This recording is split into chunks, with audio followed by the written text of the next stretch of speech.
الله الرحمن الرحيم وأما بنعمة ربك فحدث نحمده ونصلي على رسوله الكريم كفى أما بعد فأعوذ بالله من الشيطان الرجيم بسم الله الرحمن الرحيم فصل لربك ونحر صدق الله مولانا العظيم وصدق الرسول النبي الكريم المكين المدين الأجمعين. معزز سامعین، السلام علیکم ورحمۃ اللہ تعالی وبرکاتہ. سامعین، میں محمد احمد رضا برکاتی آج پہلی بار آپ کے سامنے حاضر آیا ہوں اپنے یوٹیوب چینل جامع کوثر پر. قربانی کے تعلق سے کچھ سوالات آئے تھے، ان کی جواب کو لے کر کے. پہلا سوال جو آیا تھا، سوال نمبر 1، قربانی کسے کہتے ہیں؟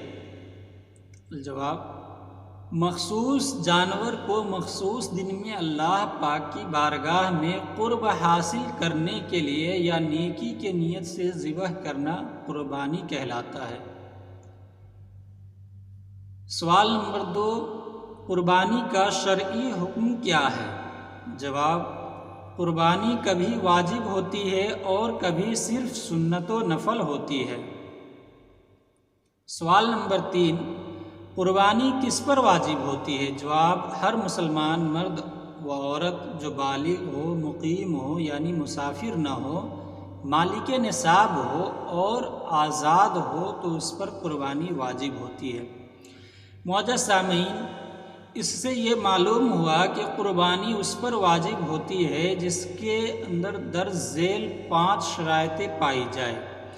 پہلا تو مسلمان ہونا، دوسرا مقیم ہونا یعنی مسافر نہ ہونا یعنی کہ سفر پہ نہ ہونا، تیسرا جو ہے وہ آزاد ہونا یعنی غلام نہ ہونا، چوتھا بالغ ہونا، پانچواں مالک نصاب ہونا. سوال نمبر 4 یہ ہے، اگر نابالغ مالدار ہو تو کیا اس پر قربانی واجب ہوگی؟ جواب، نابالغ اگرچہ مالدار ہو اس پر قربانی واجب نہیں ہوگی. معزز سامعین، نابالغ اور بالغ تو آپ کو پتہ ہی ہوگا، تو آگے بڑھتے ہیں. سوال نمبر 5 یہ ہے، کیا عورت پر قربانی واجب ہوگی؟ جواب، اگر عورت مسلمان، بالغ، مقیم، آزاد اور مالک نصاب ہو تو مرد کی طرح اس پر بھی قربانی واجب ہوگی. معزز سامعین، سوال نمبر 6 یہ ہے، قربانی والے مسئلے میں مالک نصاب ہونے کا کیا مطلب ہے؟ جواب، قربانی والے مسئلے میں مالک نصاب ہونے کا مطلب یہ ہے کہ قربانی کے دنوں میں اس شخص کے پاس 7.5 تولہ سونا یا 52 تولہ چاندی یا اتنی چاندی کی مالیت کے برابر رقم یا اتنی چاندی کی مالیت کے برابر مال تجارت یا اتنی چاندی کی مالیت کے برابر حاجت اصلیہ سے زائد سامان ہو اور اس پر اتنا قرض نہ ہو کہ جس کو ادا کرنے کے بعد اوپر بیان کردہ نصاب باقی نہ رہے. سوال نمبر 7، حاجت اصلیہ سے کیا مراد ہے؟ جواب، حاجت اصلیہ سے مراد وہ چیزیں ہیں جن کی عموماً انسان کو ضرورت ہوتی ہے اور ان کے بغیر گزر اوقات میں شدید تنگی اور دشواری ہوتی ہے، جیسے رہنے کا مکان، پہننے کے کپڑے، سواری، موٹر سائیکل، گاڑی وغیرہ وغیرہ، علم دین سے متعلق کتابیں، پیشے سے متعلق اوزار، خانداری کا ضروری سامان وغیرہ وغیرہ. معزز سامعین، حاجت اصلیہ کی تعارف پر غور کرنے سے معلوم ہوگا کہ درج ذیل چیزیں حاجت اصلیہ میں داخل نہیں ہوں گی، اور اگر ان کی قیمت دیگر نصاب کی چیزوں کے ساتھ مل کر 52.5 تولہ چاندی کی مالیت کے برابر ہو گئی تو قربانی واجب ہوگی. جیسے پہلا ڈیکوریشن پیسز، دوسرا سینڈویچ، تیسرا سال بھر بالکل استعمال نہ ہونے والے برتن، چوتھا سال بھر بالکل استعمال نہ ہونے والے کپڑے، پانچواں ضرورت سے زیادہ بالکل استعمال نہ ہونے والا مکان وغیرہ وغیرہ۔ معزز سامعین، سوال نمبر 8 یہ ہے، کیا مقروض پر قربانی واجب ہوتی ہے؟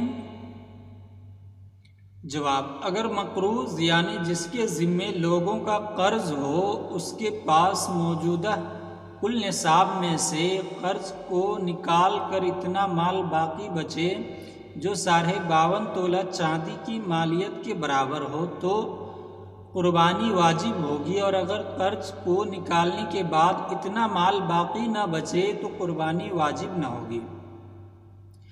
سوال نمبر 9، اگر کوئی شخص صاحب نصاب ہو لیکن اس نے سابقہ کسی سال میں زکوٰۃ نہ دی ہو یا سابقہ کسی سال قربانی نہ کی ہو، تو اگر اس کے سابقہ سال کی زکوٰۃ کو یا سابقہ سال کی قربانی کے جانور کی قیمت کو اس کے موجودہ نصاب میں سے نکالا جائے تو اب نصاب باقی نہ بچا تو کیا ایسے شخص پر قربانی واجب ہوگی یا واجب نہیں ہوگی؟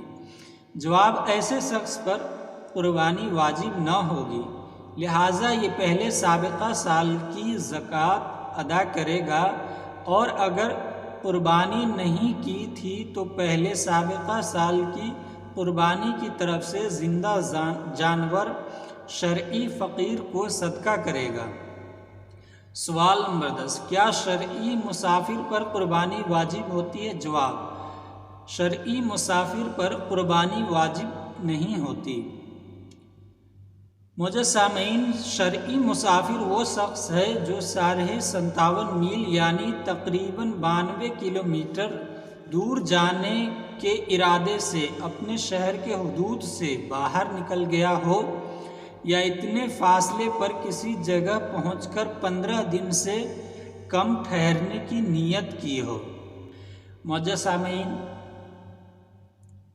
آج کے اس ویڈیو میں اتنا ہی۔ اگر مجھ سے کچھ کہنے میں غلطی ہو گئی ہو یا آپ لوگوں کو کچھ سمجھنے میں یا سننے میں کسی طرح کی غلطی ہوئی ہو تو اللہ تعالی سے میں آپ سب کی طرف سے اور آپ سب کو گواہ بناتے ہوئے توبہ کرتا ہوں۔ استغفر اللہ ربی من کل ذنب واتوب الیہ، لا حول ولا قوۃ الا باللہ العلی العظیم۔ وآخر دعوانا الحمد للہ رب العالمین۔ معزز سامعین، اگر یہ ہمارا ویڈیو آپ کو اچھا لگا ہو تو لائک، کمنٹ، شیئر کر دیں، اور ساتھ ہی نیچے جو لال کلر کا بٹن ہے اس کو دبا کر سبسکرائب کر لیں، اور جو بغل میں بیل کا بٹن ہے، گھنٹی کا جو بٹن ہے اس کو دبا کر آل کر دیں تاکہ آپ کو سب سے پہلے ہمارے چینل جامع کوثر کا نوٹیفیکیشن ملتا رہے۔ اور اللہ تعالیٰ آپ سب کو اس ماہ مبارکہ کے صدقے میں آپ کے کاروبار، گھرو بار میں بے پناہ برکتیں عطا فرمائیں، اور آپ میں سے جو بیمار ہے ان سبوں کو شفاء کلی عطا فرمائیں، اور اللہ تعالیٰ اس ماہ مبارکہ کے صدقے میں اس وبا عذاب کرونا سے تمام عالم اسلام کو نجات عطا فرمائے، اور جو اس خطرناک بیماری میں، وبا میں مبتلا ہے، اللہ انہیں بھی جلد بجلد شفاء کلی عطا فرمائے، اور اللہ تعالی ہم سب کے والد والدہ، تمام مومن و مومنات کے والد والدہ کی مغفرت فرمائے، جن کے والد والدہ گزر چکے ہیں ان کی بھی مغفرت فرمائے، جن کے باحیات ہیں ان کی بھی مغفرت فرمائے، اور اللہ تعالی آپ سب کو سلامت رکھے۔ اب دیجیے احمد رضا کو اجازت، اور آپ دعائے خیر میں اس ناچیز کو بھی یاد رکھیے گا۔ السلام علیکم ورحمۃ اللہ تعالی وبرکاتہ۔